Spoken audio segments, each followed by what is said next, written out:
औज़ुबिल्लाहि मिनश्शैतानिर्रजीम बिस्मिल्लाहिर्रहमानिर्रहीम सल्लल्लाहु अलैहि वसल्लम।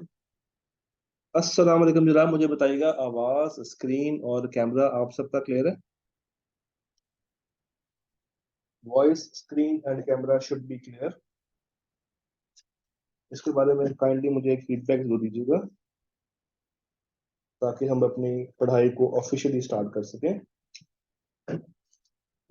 कल बीच में से कैमरा कुछ टाइम के लिए गायब हो गया था, तो आज हमने एक डेडिकेटेड कैमरा, जो कि शायद पहले भी डेडिकेटेड था मगर वो इस्तेमाल होने के लिए एक जगह पे जाना था, तो उसकी जगह पे अब हमने एक मजीद कैमरे को एडअप कर लिया है, जो कि हमारी रिलाइंग आपके साथ बरकरार रखेगा इंशाल्लाह।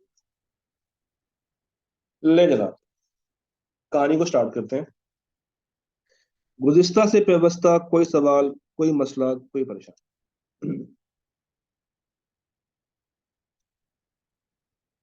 कल के लेक्चर को लेके क्या किसी को कुछ पूछना है, कोई बात करनी है, तो पहले अपने सवाल मेरे तक ले आए ताकि हम कल का रिकैप करें और फिर कहानी को आगे की तरफ लेके जाएं। तो कल से relevant if you have any question please let me know. जनाब, कोई सवाल, कोई मसला, कोई परेशानी?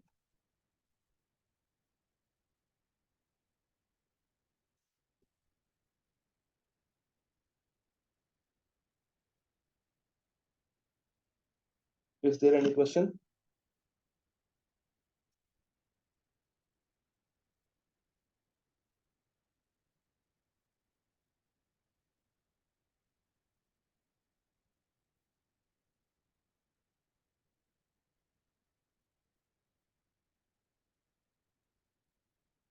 जी, कोई मसला, कोई परेशानी? ठीक है, जहन ने कह दिया नो। बाकी हजरात काइंडली जरा बताइएगा। ईमान, if you have any question, कोई बात अगर आपने पूछनी हो, कोई चीज डिस्कस करनी हो तो बताइए।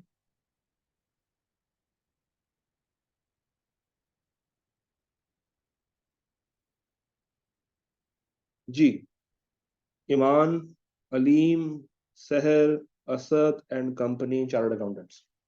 कोई मसला, कोई परेशानी? ठीक है जी।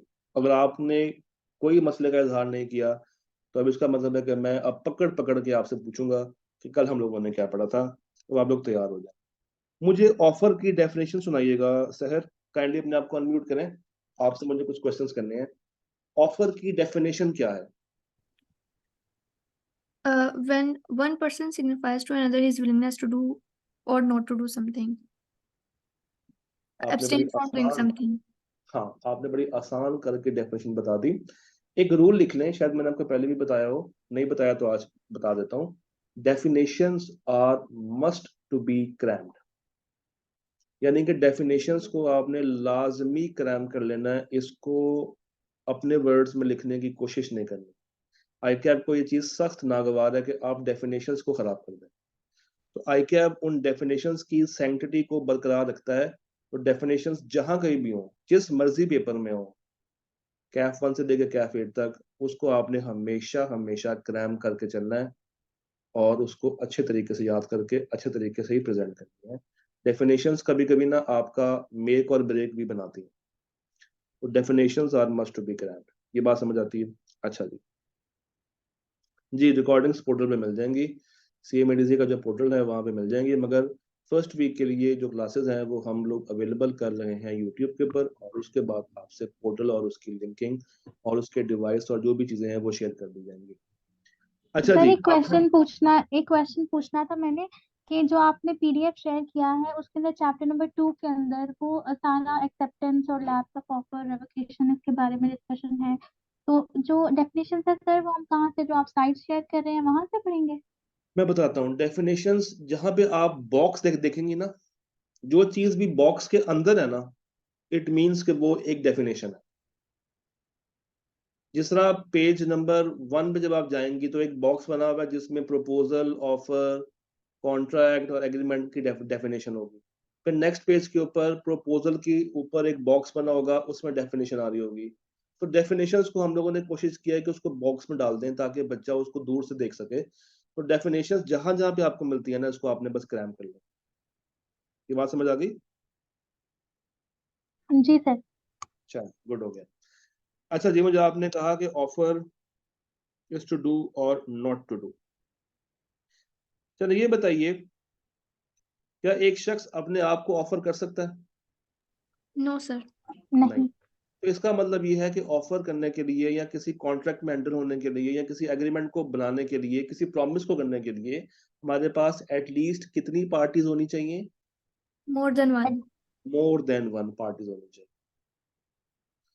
अच्छा, ऑफर क्या सर्टन और डेफिनेट होना जरूरी है? ये जी सर। सेंस का। और अगर वो सर्टन और डेफिनेट ना हो तो क्या एतराज है? सर ऑफर जो है, अगर उसमें क्लियर नहीं है वो ऑफर, तो उससे जो है वो कंप्लीट ऑफर बनती नहीं है। ठीक है, यानी कि जो स्टेटमेंट्स आपने अपनी ऑफर में ऐड करनी है वो स्टेटमेंट्स क्लियर होनी चाहिए। जो अल्फाज का चुनाव आप कर रहे हैं वो अल्फाज बिल्कुल accurate, to the point, authentic, definite, ठोस होने चाहिए, जिसको हम बिल्कुल एज इट इज फॉलो किया जाए। इसमें किसी भी तरह का कोई इबहम, कोई कंफ्यूजन, कोई इस तरह की गलती नहीं होनी चाहिए। एक कॉन्सेप्ट आप लोगों ने कल पढ़ा था कम्युनिकेशन का, जरा मुझे बताएं वो क्या है? जी ईमान। सर कम्युनिकेशन के बारे में ये बताया था कि एक तो कम्युनिकेशन आपने कम्युनिकेट करना है। इन केस अगर आपकी जो ऑफर है उसमें कोई कंडीशंस अगर आप लोग स्पेशल टर्म्स ऐड करना चाहते हैं तो वो must be properly and specifically communicated to the other party. लेकिन उसके आपकी जो कम्युनिकेशन है वो कंप्लीट तब होगी जब वो दूसरी पार्टी के नॉलेज में आ जाएगा। और अगर हम खत की बात करें? सर जब हाथ पहुंच जाएगा वन द लेटर रीचेस तो इसका मतलब ऑफर कंप्लीट हो गई है। अगर बेशक वो उसको 2-3 दिन तक खोल के ना भी देखें तो ऑफर कंप्लीट हो चुकी है, इंफॉर्मेशन कम्युनिकेट की जा चुकी है। बिल्कुल, खत के केस में ऑफर उस वक्त कम्युनिकेट मानी जाती है जब वो खत दूसरी पार्टी तक पहुंच जाए। वो खोल के देखता है आज, कल, परसों, जब भी देखे उसका हमसे कोई सरोकार नहीं। तो खत के केस में व्हेन इट रीचेस, और इसके अलावा जब उसकी नॉलेज में आए। ठीक हो गया। इनविटेशन टू ऑफर में और ऑफर में क्या फर्क था? सर ऑफर और इनविटेशन टू ऑफर में ये फर्क था कि जब फॉर एग्जांपल आपने मैंगोज वाली एग्जांपल दी थी कि एक आदमी ने डिस्प्ले करके रखे हैं मैंगोज, तो वो हमको इनवाइट कर रहे हैं कि हम उन्हें जाके खरीदें। तो इस केस में जो ऑफरर है वो हम होंगे जाके वहां पे। तो इन अगर प्राइस की बात करें, अगर हम मॉल में जाते हैं तो वहां पे अगर प्राइस नहीं दी होती, वहां पे कपड़े लगे होते हैं तो वो हमें इनवाइट कर रहे हैं। लेकिन अगर इन केस उस पे प्राइस टैग होगा तो फिर हम देखेंगे कि वो प्राइस जो है वो फिक्स है या वेरिएबल है, या डिस्काउंट भी है तो फिक्स है या वेरिएबल है। अगर वो फिक्स है तो फिर वो ऑफर है, और अगर वो वेरिएबल है तो फिर वो इनविटेशन टू ऑफर है। एग्जैक्टली, एग्जैक्टली, बेहतरीन हो गया, बहुत खूब हो गया। अच्छा जी असद, आप कल की क्लास में मौजूद थे? आप खामोश हैं नहीं बिल्कुल। सर मेरा नहीं नहीं सर, फर्स्ट डे आज मेरा। आपका रिकॉर्डिंग्स फर्स्ट? देख के अभी कवर कर लूंगा मैं जी। चलो ठीक हो गया। अलीम भाई, क्या आप कुछ सवालों के जवाब देने के लिए तैयार है?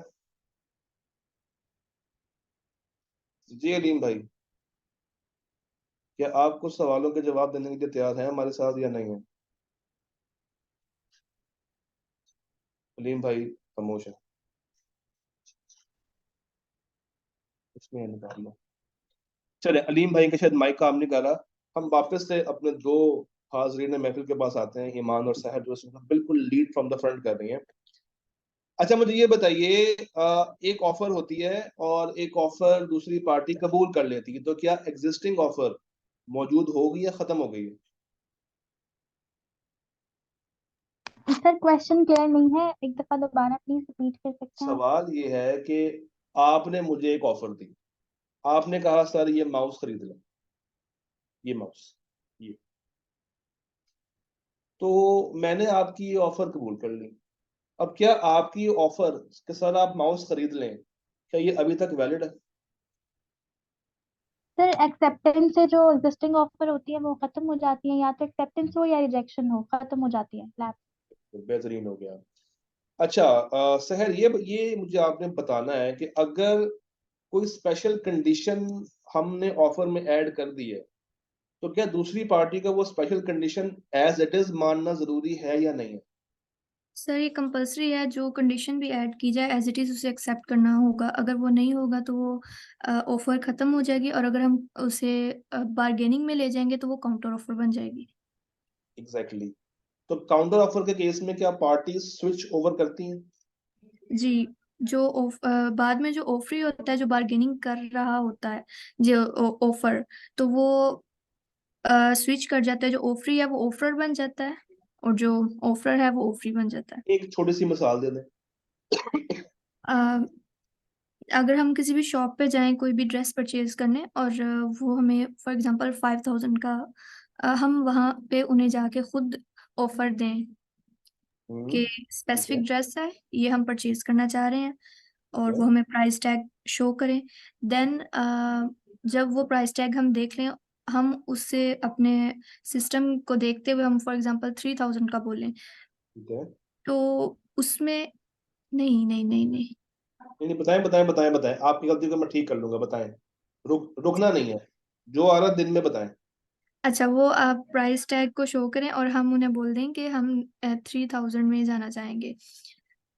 तो तो चलिए मतलब रिवाइज कर देते हैं। आपने जाना है एक इलाके से दूसरे इलाके में और आपने ऑटो पे जाना है, अब बता दें।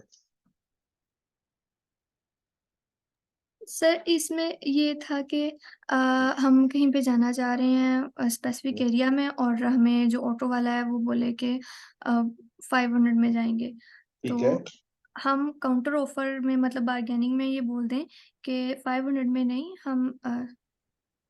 हम बोलेंगे कि 500 में जाना है, और वो बोलेंगे कि नहीं इतने में नहीं, 700 में। तो वो फिर जो हम ऑफर हैं, हम ऑफर नहीं रहेंगे क्योंकि उसने 700 बोल दिया। ठीक तो है, फिर जो ऑटो वाला है वो ऑफर बन जाएगा, और जब ठीक है। हम इन रिटर्न अगेन उसे बोलें बार्गेन करेंगे।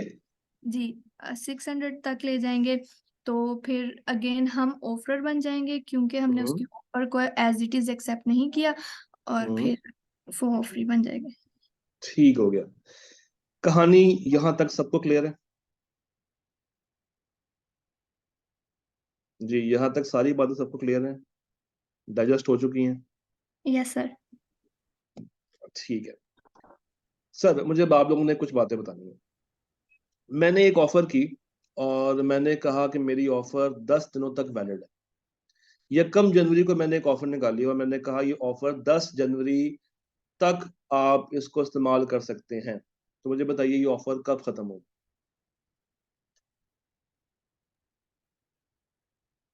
सर 10 जनवरी तक की है। तो खत्म कब होगी?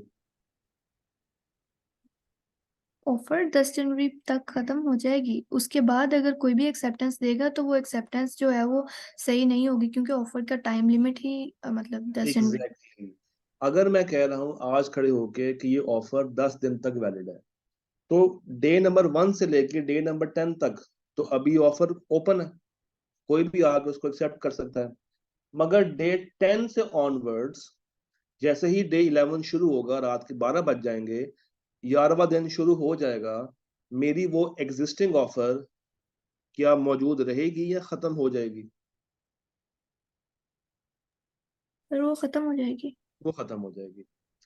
तो जब आपका टाइम खत्म हो जाए, कभी कभी ना ऑफर के अंदर आप कुछ टाइम लिमिट्स इम्पोज कर देते हो कि ये ऑफर तब तक वैलिड है। आप लोगों ने अक्सर इश्तेहार देखे होंगे जिसमें लिखा होता है कि ये ऑफर इतने दिनों तक आप इस्तेमाल कर सकते हैं, उसके बाद ये ऑफर मौजूद नहीं होगी। तो जैसे ही वो टाइम लिमिट खत्म हो जाए, एग्जिस्टिंग ऑफर भी क्या हो जाती है? खत्म। उसके लिए वो टाइम लिमिट आपको अपनी ऑफर में स्पेसिफाई भी करना पड़ता है और दूसरी पार्टी को बाकायदा नोटिस देके बताना भी पड़ता है कि ये ऑफर इतने दिन इतने डेज तक वैलिड है, इसके बाद ये मौजूद नहीं रहेगा। तो ये बात समझ आती है?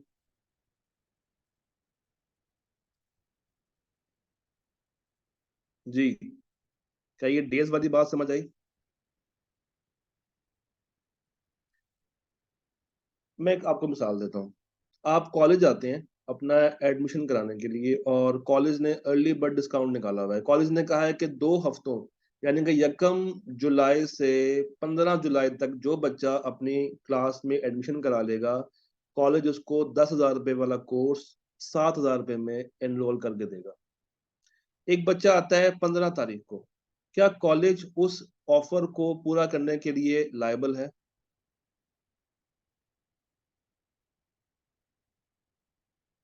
बताएं, क्या कॉलेज उस ऑफर को पूरा करने के लिए लायबल है?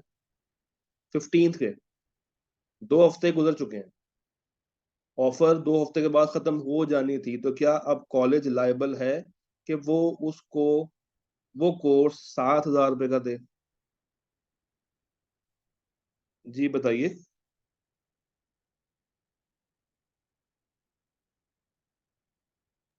सर क्वेश्चन रिपीट कर दें एक बार। मेरी आवाज कट रही है क्या? क्या मेरी आवाज कट रही है या मेरी आवाज आप तक डिले से पहुंच रही है? मैं सवाल रिपीट करता हूं। कॉलेज ने एक ऑफर निकाली कि 1 जुलाई से 14 जुलाई तक अगर कोई बच्चा हमसे बी लॉ का कोर्स पढ़ना चाहता है तो हम 10,000 रुपये वाला कोर्स उसको 7,000 में डिस्काउंट करके देंगे। ये ऑफर है। एक बच्चा 16 तारीख को कॉलेज को पहुंचता है और आके कहता है कि मुझे 7,000 रुपये में बी लॉ का कोर्स दे दें। क्या कॉलेज उसको वो कोर्स देने के लिए लायबल है या नहीं? नहीं, क्योंकि वो लिमिटेड टाइम। कि वो लिमिटेड टाइम ऑफर थी, उस ऑफर में टाइम स्पेसिफाइड था, वो टाइम लैप्स कर चुका है, तो अब कॉलेज उसके लिए लायबल बिल्कुल भी नहीं। अच्छा, कभी कभी टाइम लिमिट्स गिवन नहीं होते, तो वहां पे आपको रीजनेबल टाइम तलाश करना पड़ता है। वहां पे आपको रीजनेबल टाइम तलाश करना पड़ता है। फॉर एग्जाम्पल, कॉलेज ने एक ऑफर निकाली कि प्री क्लास में एनरोलमेंट्स ओपन है, बच्चे बी लॉ का कोर्स 7,000 रुपये में ले सकते हैं। बस इतनी सी बात है, उन्होंने कोई टाइम लिमिट डिफाइन नहीं किया। एक बच्चा आता है कॉलेज में पेपर से 1 महीना पहले और आगे के कहता है कि सर वो मुझे 7,000 रुपये वाला कोर्स दे दें जो कि प्री बैच का था, तो क्या कॉलेज अब उसको वो कोर्स देगा?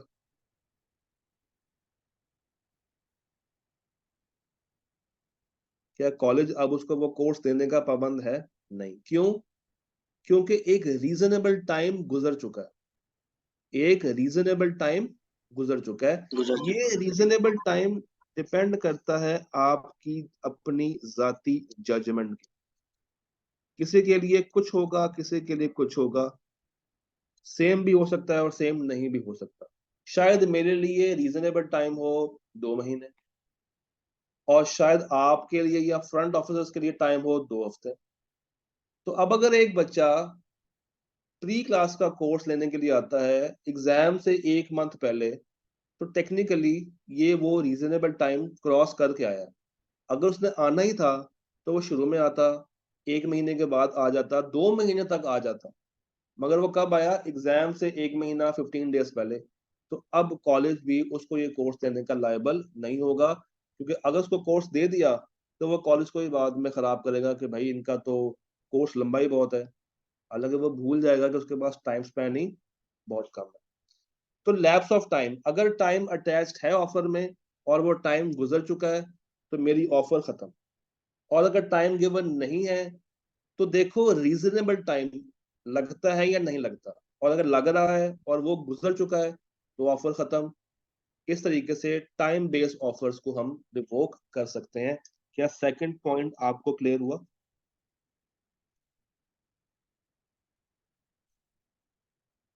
जी, क्या सेकंड पॉइंट क्लियर है लैप्स ऑफ टाइम वाला? टाइम स्पेसिफाई है, वेरी गुड। स्पेसिफाई नहीं है तो रीजनेबल टाइम देखो। रीजनेबल टाइम क्या है? आपकी अपनी जाती जजमेंट। अच्छा, मैंने एक ऑफर की, मैंने एक ऑफर की खत के थ्रू, मैंने एक ऑफर कर दी, मैंने खत के थ्रू एक ऑफर कर दी और वो खत लेके कासिद जा रहा है, जा रहा है, जा रहा है।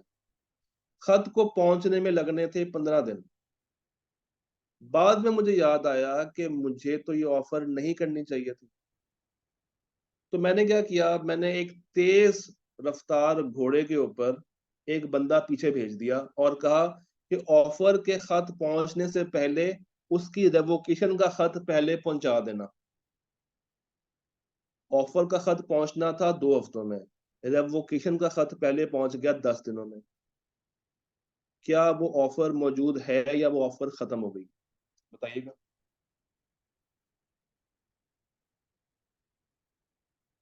क्या वो ऑफर है या वो ऑफर खत्म हो चुकी है? सर खत्म हो गई है। खत्म हो गई है, पक्की बात है? सर कम्युनिकेट होना चाहिए, वो चाहे पहले ऑफर हो जाए या पहले रेवोकेशन हो जाए, पहले रेवोकेशन एग्जैक्टली, कम्युनिकेट होगी। एग्जैक्टली, जो चीज पहले कम्युनिकेट हो गई है वो ही मानी जाएगी। जो चीज पहले कम्युनिकेट हो गई है वही चीज मानी जाएगी।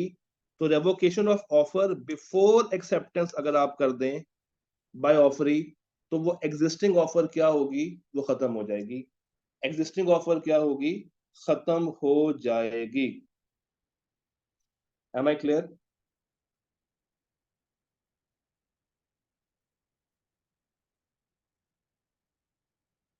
Am I clear? Am I clear guys?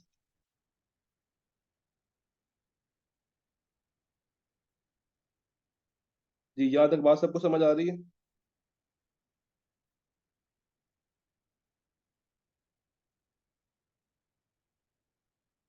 तो ऑफर का खत पहुंचने से पहले अगर रेवोकेशन का खत पहुंच जाए, ऑफर का खत पहुंचने से पहले अगर रेवोकेशन का खत पहुंच जाए, इट मींस के एग्जिस्टिंग ऑफर ऑलरेडी रिवोक हो चुकी है। एक आसान मिसाल मैं आपको देता हूं। मैंने एक बंदे को व्हाट्सएप किया, मैंने एक ऑफर व्हाट्सएप पे भेज दी, बाद में मुझे याद आया कि नहीं यार, ये तो मैंने गलत कर दिया। उसके पढ़ने से पहले मैंने वो मैसेज अपना डिलीट फॉर ऑल कर दिया, डिलीट फॉर ऑल कर दिया। तो क्या ये ऑफर उस तक कम्युनिकेट हुई? नो सर, नहीं हुई नहीं हुई, कम्युनिकेट। अनलेस कि उसका जीबी व्हाट्सएप हो। खैर, तो ये ऑफर कम्युनिकेट नहीं हुई। मेरा वो डिलीट करना क्या चीज शो कर रहा है कि मैंने अपनी दी हुई ऑफर रिवोक। रिवोल्ट कर दी। तो पॉइंट 1, पॉइंट 2, पॉइंट 4, पॉइंट 5 और पॉइंट 6 में मुझे बताइएगा, if you have any questions, any issues, any concerns, please बताइएगा। पॉइंट 1, पॉइंट 2, 4, 5, 6 में कोई मसला, कोई परेशानी? जी, सहर, ईमान और हमारे दरमियान एक और भाई भी थे, असद भाई। If you have any question in these areas. No sir. Sir ये थोड़ा काउंटर ऑफर के बारे में बता दें। काउंटर ऑफर क्या होता है, इसको हमने उन्होंने कल डिस्कस किया था, सुन लें। Counter offer is basically bargaining. मैंने एक ऑफर की, यार ये शोर आ रहा है पीछे से, असद अपना माइक म्यूट कर लें। जी सर। मैंने एक ऑफर की कि मैं ये पेन आपको बेचना चाहता हूँ 50 रुपए का।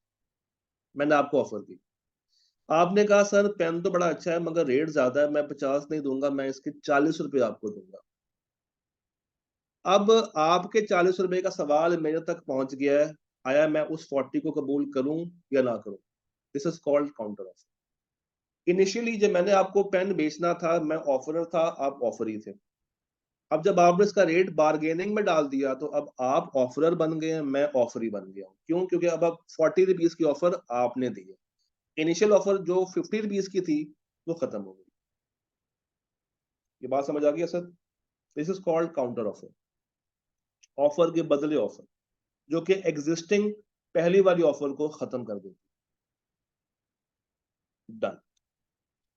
सर पॉइंट नंबर 3, डेथ और इंसैनिटी। डेथ और इंसैनिटी, ये जरा समझिएगा। कानून ये कहता है कि अगर ऑफरर की डेथ हो जाए या वो इनसेन हो जाए, इनसेन कहते हैं पागल हो जाए, उसका माइंड वर्किंग ना करता हो, उसका माइंड वर्केबल ना हो, वो अनसाउंड हो जाए, तो आपकी दी हुई ऑफर खत्म मानी जाती है। भाई ए ने बी को ऑफर की थी, ए ने बी को ऑफर की थी, और ऑफर करने के बाद ए बेचारे की डेथ हो गई, ए बेचारे की डेथ हो गई। ए ने कहा था बी को कि मैं तुम्हारी शादी पे गाना गाऊंगा, ए ने कहा था बी को कि मैं तुम्हारी शादी पे गाना गाऊंगा, ये कहा था कि नेक्स्ट डे उसकी डेथ हो गई। अब जरा मुझे बताइए, क्या गाना गाना ये जो गाना होता है, ये स्पेसिफिक लोग कर सकते हैं या कोई भी कर सकता है? क्या उसके घर में मौजूद कोई और उसका बेटा, नुमाइंदा, चचा, ताया, फूफा, मामा, पापा कोई गाना गा सकते हैं, या ये वाली परफॉर्मेंस उस ए ने स्पेसिफिकली देनी थी?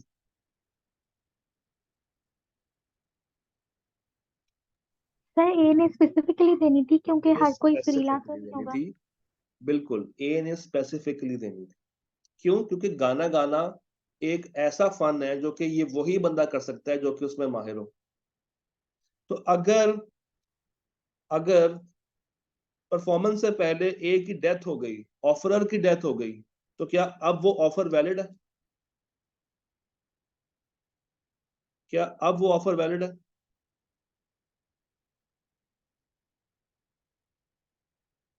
ये ऑफर अब वैलिड नहीं, ऑफर खत्म हो चुकी है, अब ये ऑफर वैलिड नहीं है। क्या इतनी सी बात समझ आ गई आपको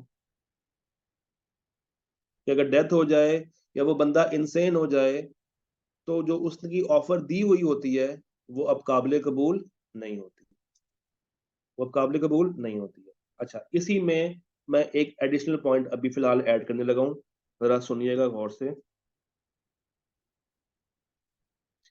ए ने बी से कहा था कि मैं तुम्हें अपनी बाइक बेचूंगा, ए ने बी से कहा था कि मैं तुम्हें अपनी बाइक बेचूंगा, और बी ने कबूल कर लिया था, बी ने कबूल कर लिया था।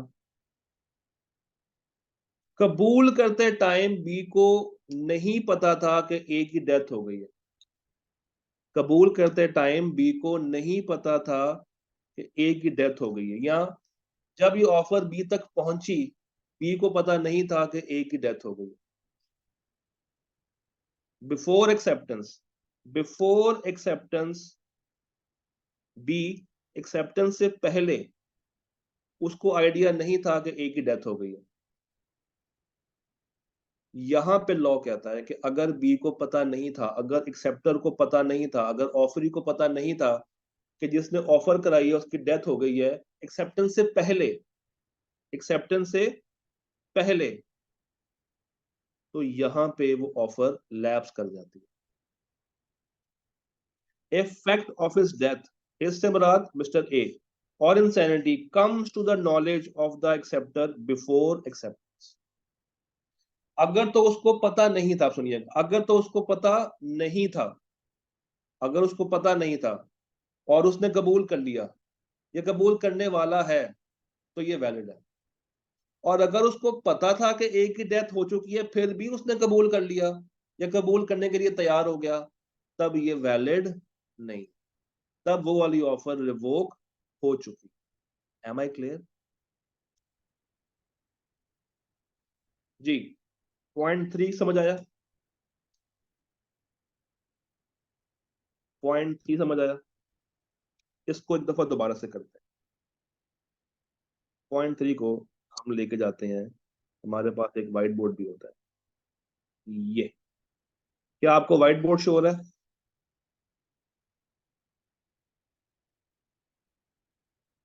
जी, क्या आपको स्क्रीन के ऊपर एक व्हाइट बोर्ड शो होना शुरू हो गया?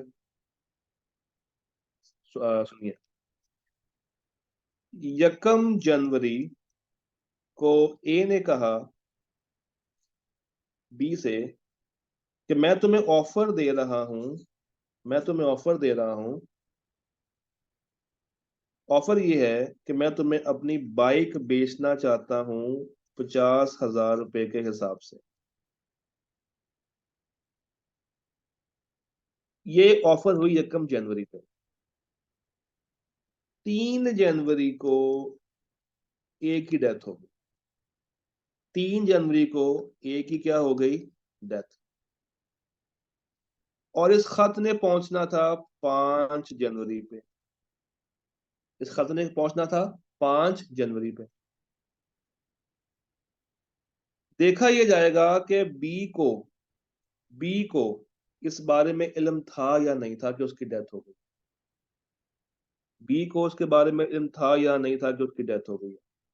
अगर तो बिफोर एक्सेप्टेंस, एक्सेप्टेंस से पहले इसको नॉलेज था, अगर तो एक्सेप्टेंस से पहले इसको नॉलेज था, अगर एक्सेप्ट करने से पहले इसको नॉलेज था कि ए की डेथ हो चुकी है, और फिर भी उसने कबूल कर लिया, फिर भी उसने कबूल कर लिया, तो ये ऑफर और ये एक्सेप्टेंस नहीं मानी जाएगी, ये रिवोक हो जाएगी, ये रिवोक हो जाएगी। अगर उसके नॉलेज में था और उसने एक्सेप्ट कर लिया तो ये रिवोक मानी जाएगी, ये लैप्स मानी जाएगी, ये ऑफर वैलिड नहीं है, ये ऑफर वैलिड नहीं है। नॉलेज में होते हुए कि एक बंदा वफात पा चुका है और मैं उसको कबूल कर लूं, तो ये अलाउ नहीं है।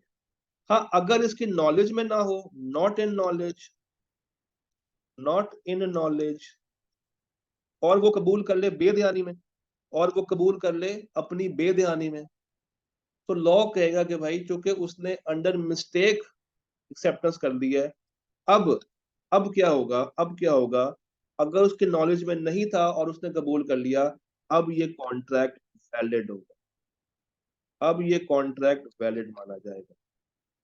अब ए की तो डेथ हो गई है, तो ए की डेथ होने के बाद इसके लीगल वारसान, इसके लीगल रिप्रेजेंटेटिव्स ये ऑफर पूरी करें, अनलेस कि ये ऐसी ऑफर होती जो ए स्पेसिफिकली खुद कर सकता, जैसे गाना गाना।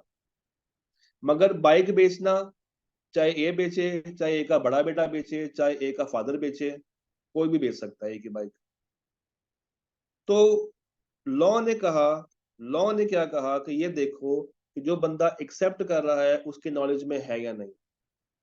अगर तो बिफोर एक्सेप्टेंस उसकी नॉलेज में वो चीज है और स्टिल वो उसको कबूल कर ले, तो ये नहीं मानी जाएगी। और अगर उसके नॉलेज में नहीं है और उसने बेदहानी में वो चीज कबूल कर ली है, तब क्योंकि उसने बेदहानी में कबूल की है, तो ये ऑफर और एक्सेप्टेंस वैलिड है। अब वो डिलीवरी उसके लीगल वारसान करे, अनलेस कि वो कोई ऐसा कॉन्ट्रैक्ट हो जो कि स्पेसिफिकली परफॉर्मेंस से होता हो, जिस तरह गाना गाना या कुछ और खेलना, क्रिकेट मैच खेलना, पढ़ाना। Am I clear on this? Second point सबको क्लियर है? इसकी तस्वीर खींच लें ताकि आपके काम आ जाए।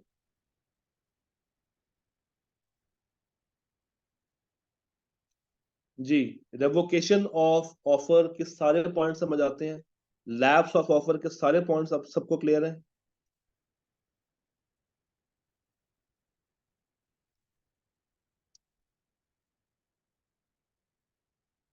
क्या अब हमें लैप्स ऑफ ऑफर क्लियर हो गया?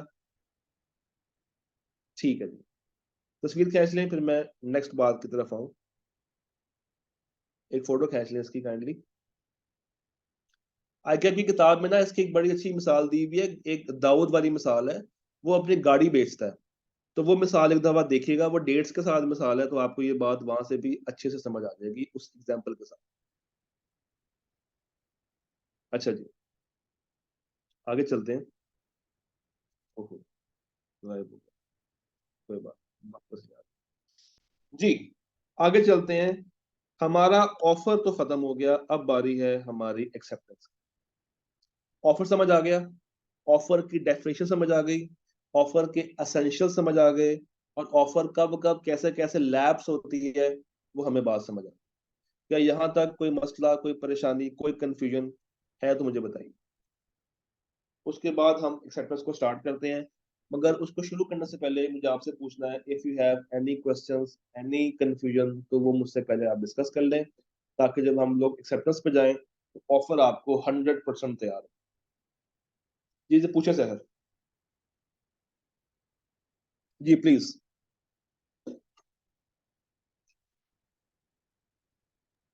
सर जो मैंने एग्जांपल दी थी उसमें तो मतलब वो ऑफर मैं ही रहूंगी, क्योंकि वो तो हम कंसिडरेशन नहीं तय कर रहे थे कि 5000, वो तो कंसिडरेशन फाइनल हो रही थी। हाँ जी, बिल्कुल ऐसे ही है, उसमें मैं आप ही थे। मैं वहां पे अटक गई थी कि मतलब हाँ नहीं, मुझे उसमें उसमें आप ही थे, तभी मैंने वो एग्जाम्पल चेंज करके ऑटो वाली एग्जाम्पल पे शिफ्ट किया था। वो मुझे अब जहन में आया कि वो तो मतलब वो उस टाइम पे तो ऑफरर और ऑफरी सेम ही है, लेकिन सेम, जस्ट हाँ, कंसिडरेशन फाइनल हो रही है बिल्कुल ऐसे ही पहले। है, बिल्कुल ऐसे ही है। ओके, तो क्लियर तभी सर। मैंने आपको वहां पे कट करके आपकी मिसाल चेंज कर दी थी। क्लियर है अब। सर, ऑफर समझ आ गया, ऑफर जी की डेफिनेशन समझ आ गई, ऑफर के एसेंशियल समझ आ गए, और ऑफर कब कब कैसे कैसे लैप्स कर सकती है वो बात समझ आ गई। आगे चलें, आगे चलते सर। हैं। जी, सवाल है कोई? सहर, असद, अलीम भाई, आगे निकलते हैं। सर, अगली बात करने लगे हैं एक्सेप्टेंस की। Next we are talking about the word acceptance. The word acceptance. Acceptance क्या है?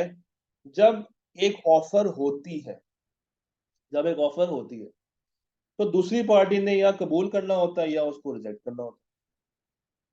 When the person to whom the proposal is made, जरा मुझे बताइएगा, ये पर्सन जिसको प्रपोजल की गई है ये कौन है? ऑफरर है या ऑफरी है? इसका नाम क्या होगा? इसका नाम ऑफरी। क्या होगा? ये किसकी बात कर रहा है? ऑफरर की बात कर रहा है या ऑफरी की बात कर रहा है? When the person to whom the proposal is made, offeree. ये ऑफरी की बात कर रहा है, ये ऑफरी की बात कर रहा है। ऑफरर होता है वो शख्स जो ऑफर लेके जाता है, किसके पास? ऑफरी के पास। तो the person to whom the proposal is made कौन है असद? ऑफरी। जिसको ऑफर की गई है, उस शख्स को जिसको ऑफर की गई है वो कौन है? वो मेरा ऑफरी है।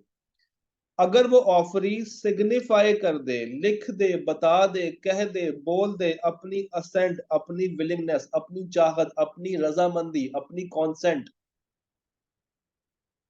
ओके कर दे, तो प्रपोजल जो थी, ऑफर जो थी, वो माना जाएगा कि वो एक्सेप्ट हो गई है। This is called acceptance. When the person to whom the proposal is made signifies his assent to it, the proposal is said to be accepted. अब वो ऑफर नहीं रही, अब वो एक्सेप्टेंस के बाद क्या हो जाएगी? जी, ऑफर में अगर एक्सेप्टेंस का तड़का ऐड कर दूं तो क्या बनता है मेरे पास? प्रॉमिस। प्रॉमिस। और अगर साथ कंसिडरेशन भी हो तो क्या बन जाएगा? एग्रीमेंट।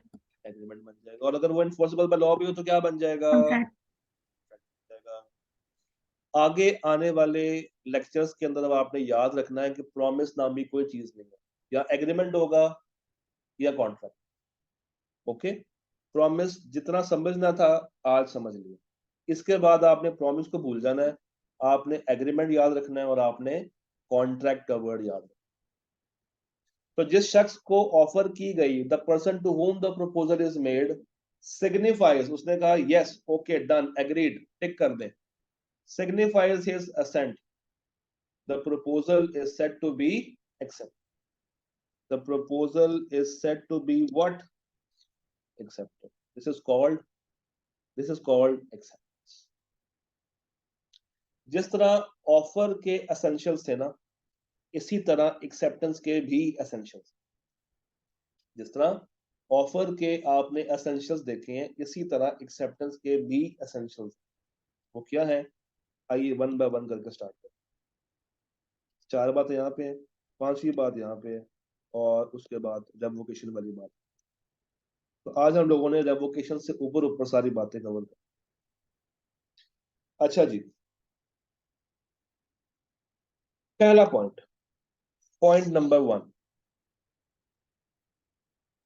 जिस तरह ऑफर सर्टेन और डेफिनेट थी ना, जिस तरह ऑफर सर्टेन और डेफिनेट थी, इसी तरह एक्सेप्टेंस भी एब्सोल्यूट होनी चाहिए। इसी तरह एक्सेप्टेंस भी एब्सोल्यूट होनी चाहिए, सर्टन होनी चाहिए, डेफिनेट होनी चाहिए, और एक्सेप्टेंस में किसी भी तरह की कोई शर्त नहीं होनी चाहिए। अगर मैं एक्सेप्टेंस में कोई शर्त ऐड कर, सोच के बताइए वो क्या बन जाएगा। कबूल करते हुए अगर मैं कोई अपनी शर्त बीच में डाल दूं तो वो क्या बन जाएगा प्यारे बच्चों? ऑफर बन क्या बन जाएगा जाएगा। प्यारे बच्चों? क्या बन जाएगा? ऑफर। करीब करीब हो, करीब करीब हो।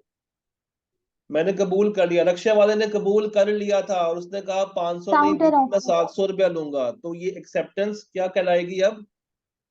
Counter offer. वो कहलाएगी काउंटर ऑफर। वो कहलाएगी काउंटर ऑफर। तो अगर एक्सेप्ट करते टाइम अगर आप अपनी कोई कंडीशन बीच में डाल दें तो वो वैलिड एक्सेप्टेंस नहीं है, वो वैलिड एक्सेप्टेंस नहीं है, तब कोई कॉन्ट्रैक्ट नहीं बना। अगर आपने कबूल कर लिया है तो कबूल उसको बिल्कुल सर्टन, डेफिनेट और एब्सोल्यूट करो, उसमें अपनी कोई फनकारी ऐड नहीं करनी। और अगर आप अपनी कोई फनकारी ऐड कर रहे हो, अपनी कोई कंडीशन ऐड कर रहे हो, तो ये एक्सेप्टेंस नहीं है प्यारे बच्चों, ये कहलाती है आपकी काउंटर ऑफर। क्या पॉइंट 1 समझ आता है? ये क्या पॉइंट 1 समझ आ गया कि एक्सेप्टेंस एब्सोल्यूट होनी चाहिए, जो ऑफर है as it is, Manovan 100% absolutely उसको मान लो, अपनी कोई शर्त ऐड ना करो, अनकंडीशनल रखो। और अगर आपने कोई कंडीशन इंपोज कर दी तो अब ये एक्सेप्टेंस नहीं है, ये क्या है? Counter offer. ये क्या है? Counter offer.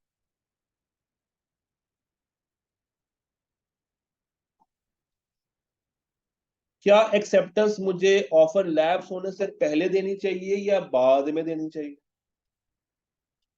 बताइए। पहले ऑफर देनी। लैप्स होने से पहले करूं या बाद में करूं? पहले। पहले। तो इसका मतलब ये है कि एक एक्सेप्टेंस उस वक्त वैलिड एक्सेप्टेंस मानी जाएगी जब वो ऑफर लैप्स होने से पहले पहले कबूल की गई हो।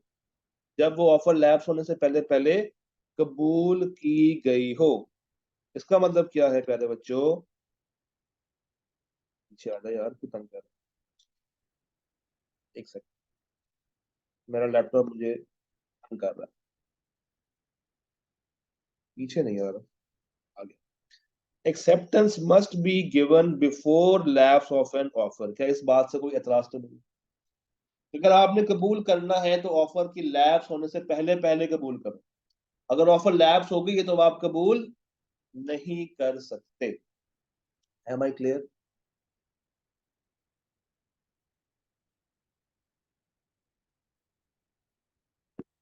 जी ये बात समझ आती है कि ऑफर हो गई, पीछे से रेवोकेशन का खत भी आ गया और वो पहले पहुंच गया, इट मींस कि ऑफर लैप्स हो गई है, तो अब क्या मैं वो कबूल कर सकता हूं? नहीं कर सकता। तो ऑफर की कबूलियत उसी वक्त मानी जाएगी जब वो जब वो जब वो लैप्स होने से पहले पहले कबूल की गई। क्या पॉइंट 1 और पॉइंट 4 क्लियर है प्यारे बच्चों? जी क्या पॉइंट 1 और पॉइंट 4 सबको क्लियर है?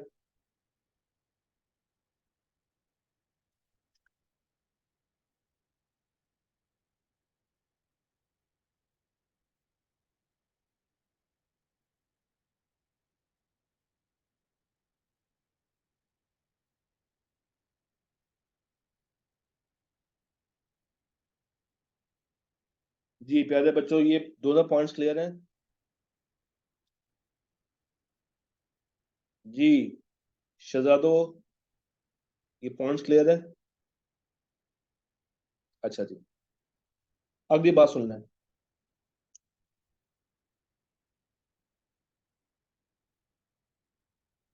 दो लोग बैठे हुए हैं, मैं और असद। ईमान आती हैं और ईमान ने कहा सर मैं आपको ऑफर कर रही हूं कि क्या आप मेरे से ये पानी का ग्लास परचेज करेंगे 10 रुपए का? असद साथ बैठा हुआ है, उसने कहा हाँ मैं तैयार हूं, मैं कबूल करूंगा। क्या ये वैलिड एक्सेप्टेंस मानी गई?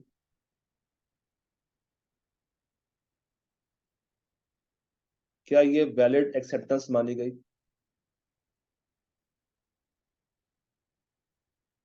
जी बताइएगा ईमान, क्या आपके नजदीक ये एक वैलिड एक्सेप्टेंस है या नहीं है? सर मैंने किससे पूछा है, आपसे या असद से? आपने मेरे से पूछा है, मगर जवाब आपको असद भाई दे रहे हैं। नहीं सर, ये वैलिड नहीं है। ये वैलिड नहीं है, क्यों? क्योंकि ऑफर उन तक कम्युनिकेट ही नहीं नहीं हुई। की। ये ऑफर क्या थी? स्पेसिफिक। वो स्पेसिफिक ऑफर किसके लिए थी? मेरे लिए। उनके लिए तो थी नहीं। तो जिस बंदे को ऑफर कम्युनिकेट ही नहीं हुई, अगर वो कबूल कर ले, तो क्या वो कबूलियत मानी जाएगी? नहीं मानी जाएगी। अच्छा, इसी चीज को एक और एंगल से देखते हैं। आपने मुझे एक ऑफर कराई फोन पे, और फोन पे आपकी आवाज काफी ज्यादा डिस्टॉर्ट हो रही थी, कट रही थी, शोर शराबा था, सिग्नल्स ड्रॉप हो रहे थे, मगर आप लगातार फोन पे अपनी ऑफर पंच इन करी जा रही थी। आप रुकी नहीं, आप बोलती गई, बोलती गई, बोलती गई, बोलती गई, और मेरे तक आवाज कट कट के आ रही थी। एंड पे मैंने फोन बंद कर दिया और आपको मैसेज किया ओके। क्या मुझे सारी बात पता चली? क्या मेरे तक सारी की सारी ऑफर आई? क्या मैं अवेयर हूं इस पूरी के पूरी ऑफर का? नहीं क्या सर। मेरे तक क्या मेरे तक सारी की सारी ऑफर कम्युनिकेट हो गई है? नहीं। क्या मैं नो सर। 100% अवेयर हूं कि क्या बात हुई थी? नहीं सर। नहीं। तो क्या ये वैलिड एक्सेप्टेंस मानी जाएगी? क्या अब ये वैलिड एक्सेप्टेंस मानी जाएगी? अगेन द आंसर इज, तो acceptor must be aware of the proposal at the time of, जिस टाइम पे वो कबूल कर रहा है उसको पता होने चाहिए कि बात है क्या। उसको 100% अवेयर होना चाहिए, पता होनी चाहिए कि किस चीज को वो ओके कर रहा है। और अगर उसको यही नहीं पता, तो वो वैलिड एक्सेप्टेंस नहीं, वो वैलिड एक्सेप्टेंस फिर नहीं मानी जाएगी। अगली बात, मैंने ऑफर में लिखा था कि मुझे आपने खत से जवाब देना है, और दूसरी पार्टी खत की जगह पे ईमेल के थ्रू मुझे जवाब दे देती है, तो क्या ये एक्सेप्टेंस वैलिड होगी या नहीं होगी? सोच नहीं सर। समझ के, तसल्ली के साथ मुझे आपने इस चीज का जवाब देना है, बहुत सोच के जवाब दीजिएगा। क्या मैंने अपनी ऑफर में एक स्पेशल टर्म ऐड की थी कि जवाब मुझे चाहिए खत के ऊपर? क्या मैंने क्या मैंने कोई स्पेशल टर्म ऐड की थी कि मुझे खत का जवाब खत पे चाहिए? क्या मैंने कोई स्पेशल टर्म ऐड की थी? ऐड की थी। क्या वो उस स्पेशल टर्म के ऊपर मुझे रिप्लाई आ गया? नहीं सर। नहीं आया। तो मैं क्या करूं? मैं क्या करूं? ओके तो हो गया है, अब ट्रांजैक्शन है करोड़ों की। क्या मैं इनकार कर दूं और कहूं कि नहीं, बस चूंकि तुमने जवाब खत के थ्रू नहीं किया, तो मैं तुमसे करोड़ रुपए की ट्रांजैक्शन को खत्म करता हूं, क्रॉस काटा, ऐसे कर दूं? नहीं क्या सर, वो एक कह क्या सकते एक हैं कि आप दोबारा से उसको लेटर की फॉर्म में करके सेंड करें। दो बातें हैं। पॉइंट नंबर 1, अगर तो मैं खामोश हो गया, खत का जवाब ईमेल पे आ गया, मैंने ईमेल पढ़ ली, उसने ओके किया हुआ था, मैंने कहा ठीक है यार, अब क्या उस बेचारे को तंग करना, मैंने दिल ही दिल में उस चीज को कबूल कर ली, मैंने दिल ही दिल में उस चीज को कबूल कर लिया। ऑप्शन 2, मैंने उसको एक दफा दोबारा इंसिस्ट किया कि भाई तुमसे मैंने जवाब मांगा था खत के ऊपर, तुमने मुझे मेल कर दिया, काइंडली खत पे दोबारा से जवाब दे दो। इट मीन्स कि अब मैं उसको क्या कर रहा हूँ, इंसिस्ट कर रहा हूँ कि जो मैंने कंडीशन डाली थी वो कंडीशन पूरी की जाए, वो कंडीशन पूरी की जाए। और अगर वो फिर भी पूरी नहीं करता, फिर भी पूरी नहीं करता, अगेन ये मेरे ऊपर है, ये ऑफरर के ऊपर है कि अब वो ये वाली एक्सेप्टेंस माने या अगर तो वो खामोश हो गया है तो इट मीन्स कि silence is equal to speech, खामोशी इज इक्वल टू नीम रजामंदी, तब तो एक्सेप्टेंस वैलिड हो गई। और अगर वो खामोश नहीं है, इंसिस्ट कर दिया है, और इंसिस्ट करने के बाद भी चीज वैसी नहीं आई, तो फिर देखा जाएगा कि वो कितना खामोश है। अगर वो उसके बाद भी खामोश हो गया, ओके, और अगर नहीं हुआ तो वो उसको खत्म कर सकता है इस जिद में आके कि जो चीज मैंने कहा था वो पूरी नहीं हुई। Acceptance should be made in the manner specified. When no mode specified, जब कोई मोड स्पेसिफाई नहीं है तो आप किसमें करेंगे? रीजनेबल मोड में, जो उस ट्रांजैक्शन में नॉर्मली अकर होते हैं।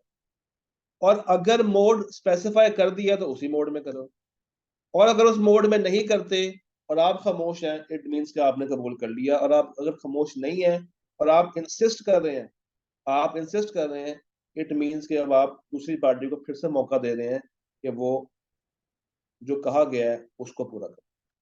और अगर वो स्टिल पूरा नहीं करती और उसके बाद भी आप खामोश हो जाते हैं, इट मीन्स कि अब आपने उसको डीम्ड एक्सेप्टेंस दे दी है।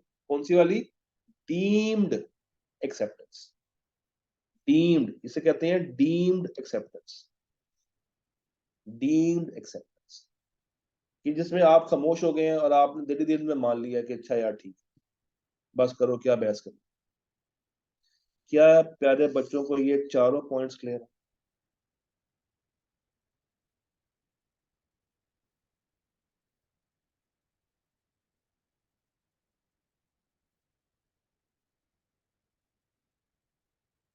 क्या प्यारे बच्चों को ये चारों पॉइंट्स क्लियर हैं या नहीं?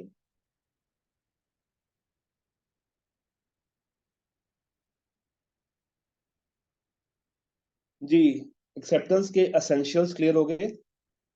मुझे बताइएगा, फीडबैक दीजिएगा प्लीज। सर ये जो नंबर 2 है इसमें जो थर्ड फोर्थ बुलेट पॉइंट है, इसमें लिखा हुआ है कि अगर वो इंसिस्ट नहीं करता रीजनेबल टाइम में, खामोश हो जाता है, तो फिर इनको डीम्ड एक्सेप्टेंस कहते हैं इसको।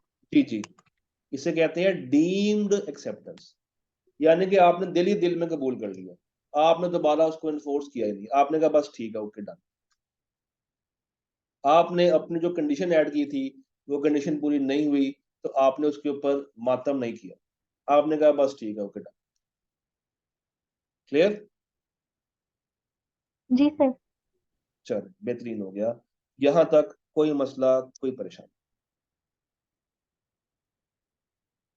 यहां तक सारी बातें क्लियर हैं?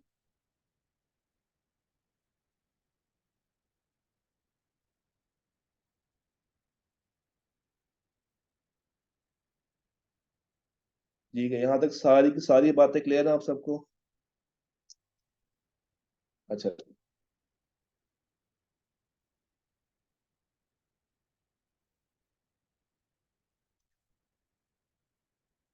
आपको याद है ना कि एक्सेप्टेंस वर्ड स्पोकन रिटन किसी भी फॉर्म में की जा सकती है? याद है एक्सप्रेस और इम्प्लाइड वाली बात?